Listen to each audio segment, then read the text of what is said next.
नवरात्र के दूसरे दिन देवी ब्रह्मचारिणी की पूजा की जाती है।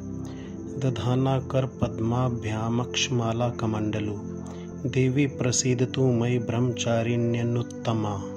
माँ दुर्गा की 9 शक्तियों में दूसरा स्वरूप ब्रह्मचारिणी का है। यहाँ ब्रह्म शब्द का अर्थ तपस्या है। ब्रह्मचारिणी अर्थात तप की चारिणी, तप का आचरण करने वाली। ब्रह्मचारिणी देवी का स्वरूप पूर्ण ज्योतिर्मय एवं अत्यंत भव्य है। इनके दाहिने हाथ में जप की माला एवं बाएं हाथ में कमंडल रहता है। शंकर जी को पति रूप में प्राप्त करने के लिए की गई तपस्या के कारण इन्हें ब्रह्मचारिणी नाम से पुकारा गया। माँ दुर्गा का यह दूसरा स्वरूप भक्तों और सिद्धों को अनंत फल प्रदान करने वाला है। इनकी उपासना से मनुष्य में तप, त्याग, वैराग्य, सदाचार, संयम की वृद्धि होती है। दुर्गा पूजा के दूसरे दिन इन्हीं की उपासना की जाती है। इस दिन साधक का मन स्वाधिष्ठान चक्र में स्थित होता है। इस चक्र में अवस्थित मन वाला योगी उनकी कृपा और भक्ति प्राप्त करता है। दूसरा नवरात्र दुर्गा सप्तशती का पहला अध्याय प्रारंभ करते हैं। भगवती की महिमा व मधु कैटभ वध। महर्षि मार्कंडेय जी बोले, भगवान सूर्य के पुत्र सावर्णी की उत्पत्ति की कथा को मैं विस्तार से कहता हूँ, आप ध्यान से सुनिए। सूर्य की स्त्री छाया से उत्पन्न सावर्णी जगत जननी महामाया की कृपा से कैसे कैसे मनवंतर के अधिपति बने, वह विशिष्ट कथा सुनिए। प्राचीन काल में स्वारोचिष मनवंतर के चैत्र वंश में राजा सुरथ समस्त पृथ्वी के चक्रवर्ती राजा हुए। वे अपनी प्रजा का अपने पुत्रों के भांति पालन करते थे। यवन राजाओं से राजा सुरथ की शत्रुता हो गई। दुष्ट दलन राजा सुरथ से उनका भयंकर युद्ध हुआ और थोड़ी सेना होने के कारण यवन राजाओं ने सुरथ को हरा दिया। इसके बाद राजा अपने नगर में आकर राज्य करने लगा, तो भी अन्य शत्रुओं ने राजा सुरथ पर चढ़ाई कर दी और नगर में भी दुराचारी मंत्रियों ने राजा का कोष, सेना तथा समस्त वस्तुएं छीन ली। तब राजा हारकर अकेला ही घोड़े पर सवार हो शिकार खेलने के बहाने घोर जंगल में चला गया। वहां उन्होंने महर्षि मेधा का सुंदर आश्रम देखा, जो अहिंसक सिंह आदि पशुओं तथा शिष्यों और मुनियों से शोभित था। वहां बैठे हुए महर्षि मेधा को राजा सुरथ ने नमस्कार किया और मुनि से उचित सत्कार पाकर उसी आश्रम में रहने लगा। किंतु कुछ समय के बाद फिर वह अपने राज्य तथा प्रजा की चिंता से विचलित रहने लगा कि जिस राज्य को मेरे पूर्वजों ने भली भांति चलाया और प्रजा का पालन किया, वह आज मुझसे दूर चला गया। वे दुष्ट मंत्री राज्य का पालन धर्म नीति के अनुसार करते होंगे या नहीं, और मेरा मुख्य हाथी भी दुश्मनों के वश में हो जाने से क्या क्या कष्ट भोगता होगा। जो आज्ञाकारी नौकर नित्य प्रसन्नता से धन और भोजन प्राप्त करते थे, अब उन दुष्ट राजाओं के आश्रय में रहकर कष्ट पाते होंगे। मंत्री राज्य के धन को कुमार्ग में व्यर्थ ही खर्च करते होंगे। जो धन मेरे पूर्वजों ने बड़े कष्ट से प्राप्त किया था, सो तो खत्म हो गया होगा। इस प्रकार वह राजा राज्य की सभी बातों की चिंता करने लगा। कुछ समय पश्चात एक दिन आश्रम के समीप एक वैश्य को आते हुए देखा। राजा ने उससे पूछा कि अरे भाई, तुम कौन हो और यहाँ कैसे आए हो? तुम्हारा मुख मलिन शोकाकुल दिखाई दे रहा है, इसका क्या कारण है? इस प्रकार राजा सुरथ की बातों को सुनकर उस समाधि नाम के वैश्य ने कहा, हे राजन, मैं समाधि नाम का एक वैश्य हूँ। मेरा जन्म धनवान कुल में हुआ है। मेरे दुष्ट स्त्री तथा पुत्र आदि ने मुझे धन के लोभ से घर से निकाल दिया है और मेरा धन छीन लिया है। मैं धन, स्त्री, पुत्र से रहित हूँ। अब अकेला दुखी होकर इस वन में आया हूँ। मुझे अपनी स्त्री व बंधुओं का कुछ पता नहीं। यहाँ रहने के कारण अपनी स्त्री, पुत्र तथा स्वजनों की परिस्थिति को मैं नहीं जानता कि वे इस समय अपने स्थान पर सुखी हैं या दुखी। मैं यह भी नहीं जानता कि मेरे पुत्र सदाचारी हैं या व्याभिचारी। राजा बोला, जिन स्त्री पुत्रों ने तेरे धन संपत्ति को छीन लिया है, फिर उन्हीं के स्नेह में तेरा मन क्यों जाता है? वैश्य बोला, आपका कहना ठीक है, किंतु मैं क्या करूं? चित्त में कठोरता उत्पन्न नहीं होती। जिन पुत्रादि ने धन के लोभ में आकर मुझे घर से निकाल दिया है, मेरा मन फिर भी उन्हीं में आसक्त होता है। मैं क्या करूं?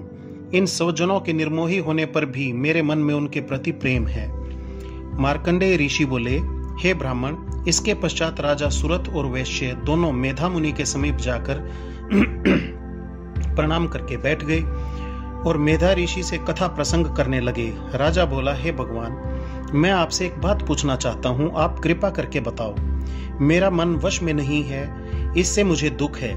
गए हुए राज्य तथा अन्य सभी स्त्री पुत्र बांधवों की ममता मुझ में अभी तक बनी हुई है।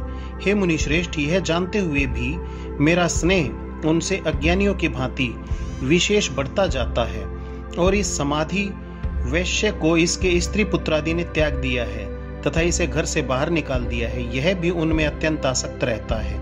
इसी तरह हम दोनों बहुत दुखी हैं। हे मुनिवर, उनके दोषों को जानते हुए भी हम दोनों का हृदय उनके प्रति ममता से आसक्त रहता है। इतना ज्ञान होते हुए भी ऐसी ममता क्यों है? हम दोनों को अज्ञानियों की भांति मूढ़ता क्यों उत्पन्न हो रही है? महर्षि मेधा बोले, समस्त जंतुओं को जानने योग्य ज्ञान होता है। सभी प्राणी अलग अलग होते हैं। कुछ दिन में नहीं देखते तो कुछ रात में नहीं देखते, कुछ दिन रात में समान दृष्टि से देखते हैं। मनुष्य ज्ञान युक्त है, यह सत्य है, इसमें संदेह नहीं। केवल इसमें ही नहीं, सभी पशु पक्षियों मृग आदि में भी मनुष्य की भांति ही ज्ञान होता है। यह स्थूल ज्ञान होता है। जैसे मनुष्यों में आहार आदि की इच्छा उत्पन्न होती है, वैसे ही पशु पक्षी आदि में भी आहार विहार निद्रा आदि की इच्छा उत्पन्न होती है।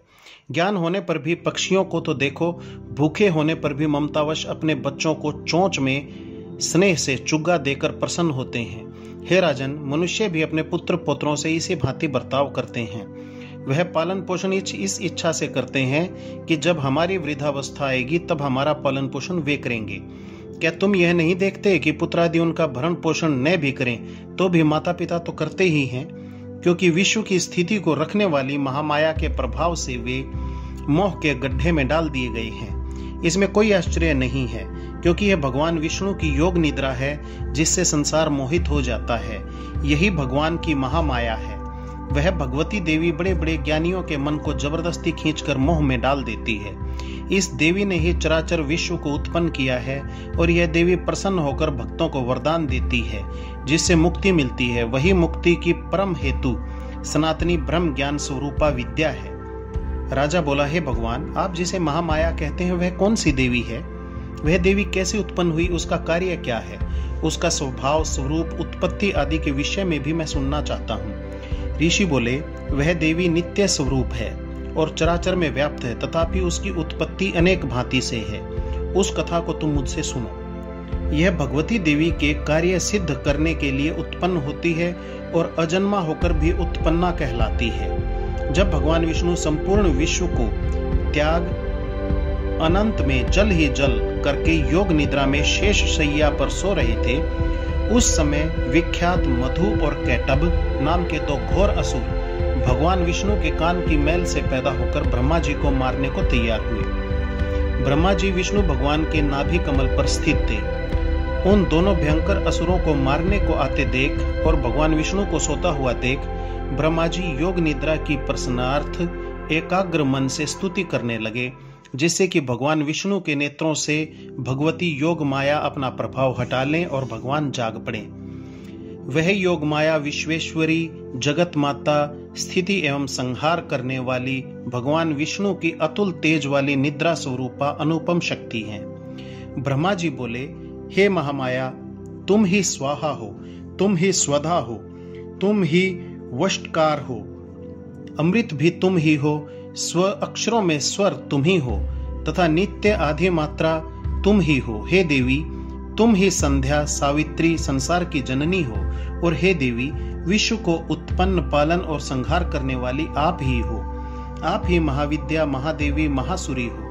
आप ही समस्त चराचर के तीनों गुणों सत्व, रज, तम को उत्पन्न करने वाली प्रकृति हो।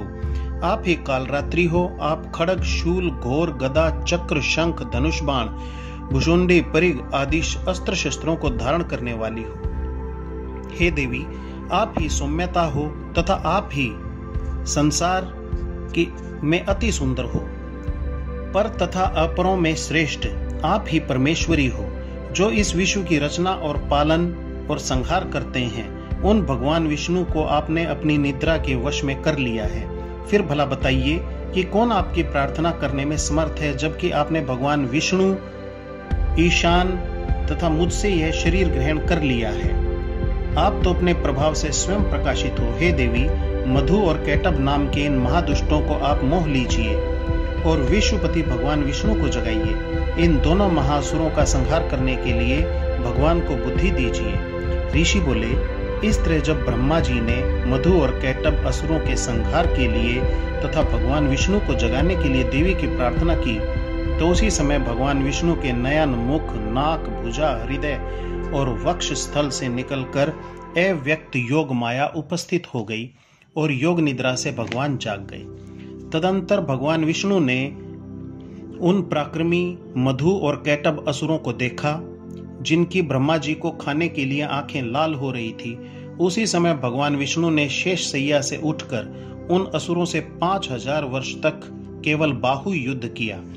अति बलशाली महाउन्मत्त दोनों असुरों को महामाया ने मोहित कर रखा था। अतः दुष्टों ने भगवान से कहा कि आप हमसे वरदान मांगो। भगवान ने कहा, यदि तुम मुझ पर प्रसन्न हो तो मेरे हाथों तुम्हारी मृत्यु हो, मैं केवल यही वर चाहता हूँ। ऋषि बोले, इस भांति जब भगवान ने उनसे यह वरदान ले लिया तो वे भगवान से कहने लगे कि हमें सर्वत्र जल ही जल दिखाई दे रहा है, इसलिए हे भगवान, हमारा वध उस स्थान पर कीजिए जिस जगह पर पानी न हो। ऋषि मेधा ने कहा, तब भगवान विष्णु ने शंख, चक्र और गदा धारण किए और उनसे तथास्तु कहा और दोनों के सिर अपनी जांघों पर रखकर चक्र से काट दिए। इस प्रकार यह महामाया देवी श्री ब्रह्मा जी की प्रार्थना करने पर स्वयं उत्पन्न हुई है। दूसरा नवरात्र, दूसरा अध्याय। देवी जी का प्रादुर्भाव व महिषासुर की सेना का वध। ऋषि बोले, प्राचीन काल में देवताओं तथा राक्षसों में 100 वर्षों तक युद्ध होता रहा। उस समय राक्षसों का स्वामी महिषासुर एवं देवताओं के स्वामी इंद्र थे। उस युद्ध में देवताओं की सेना महाबली राक्षसों से पराजित हो गई। तब सभी देवताओं को जीतकर महिषासुर स्वयं इंद्र बन बैठा।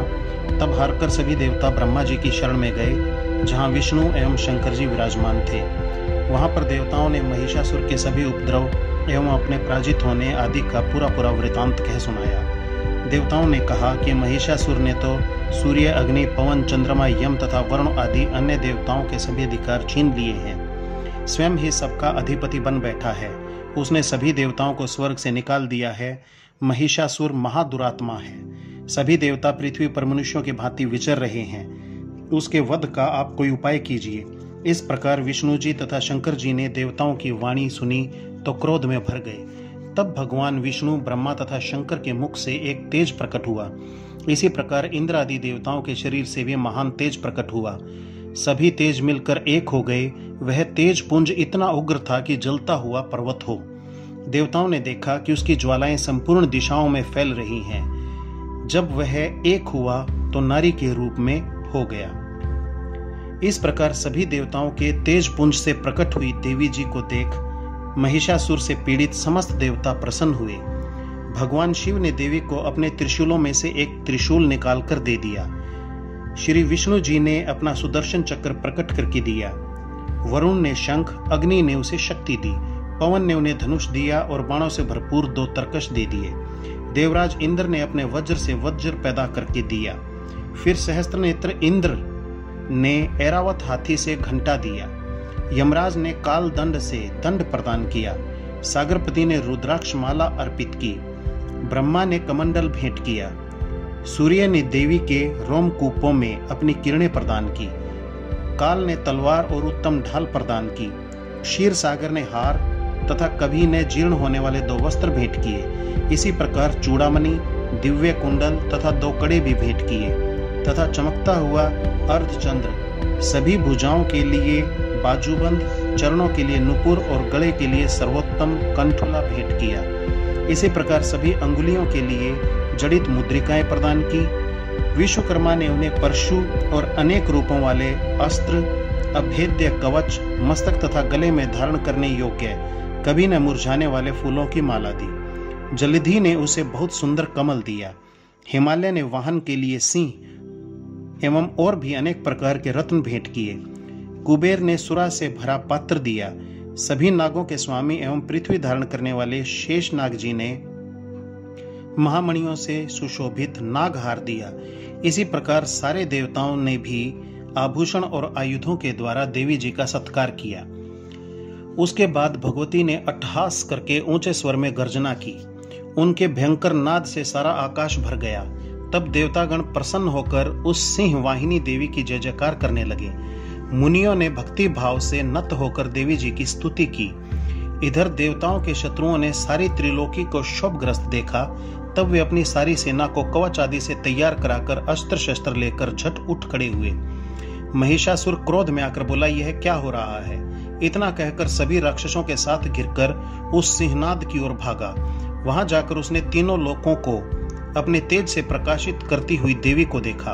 उस देवी के चरणों के भार से पृथ्वी दबी जा रही थी। माथे के मुकुट से आकाश पर रेखाएं पड़ती जा रही थी। उसके धनुष के टंकार से सातों पाताल क्षोभग्रस्त थे और हजारों भुजाओं से सभी दिशाओं को ढककर देवी खड़ी हुई थी।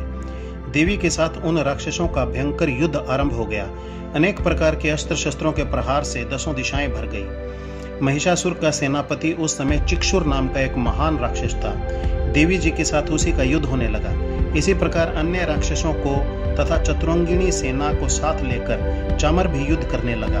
60,000 रथियों के साथ उदग्र महादैत्य भी युद्ध में प्रवृत्त हो गया। महाहनु राक्षस 5 करोड़ रथियों के साथ युद्ध में आ गया। 60 लाख रथियों से आवृत वाशकल राक्षस युद्ध में उतर पड़ा। पारिवारिक दैत्य हाथी एवं घोड़ों के अनेकों समूहों से घिरा हुआ रथियों को साथ लेकर देवी जी के साथ युद्ध करने लगा। उस रणांगन में स्वयं महिषासुर भी रथों, हाथियों एवं अश्वों की सेनाओं से घिरा खड़ा था। तोमर, भिंदीपाल, शक्ति, मूसल, परशु, पट्टिश, खंग आदि अस्त्रों से युद्ध में दुर्गा जी के साथ युद्ध करने लगे। कुछ राक्षसों ने दुर्गा जी पर शक्तियां छोड़ी एवं दूसरों ने पाश फेंके। तब चंडिका देवी ने अस्त्र शस्त्रों की वर्षा करके उन्हें तोड़ डाला। इधर देवी जी का वाहन सिंह भी क्रोध में आ गया। अपने गर्दन के बाल हिलाता हुआ दैत्यों की सेना में इस प्रकार घूमने लगा जैसे कि वन में अग्नि फैलती जा रही हो। उस युद्ध भूमि में युद्ध करती हुई अंबिका ने जितने श्वास छोड़े वे ही झटपट सैकड़ों हजारों गणों के रूप में परिणित हो गए। उन गणों ने खंग, भिंदीपाल, परशु, पट्टिश आदि शस्त्रों से युद्ध प्रारंभ कर दिया। देवी जी की शक्ति से वृद्धि पाकर वे गण दैत्यों का नाश करने लगे। साथ में दूसरे गण नगाड़े, शंख आदि बजाने लगे। महती प्रसन्नता देने वाले उस युद्ध रूप उत्साह में कुछ एक ने मृदंग बजाई। तब देवी जी ने त्रिशूल, गदा और शक्तियों की वर्षा से तलवार आदि शस्त्रों से सैकड़ों महान असुर मार डाले और दूसरे कितने ही दैत्यों को घंटा के भयप्रद नाद से मूर्छित करके मार गिराया। राक्षसों को पाश में बांधकर पृथ्वी पर घसीट डाला।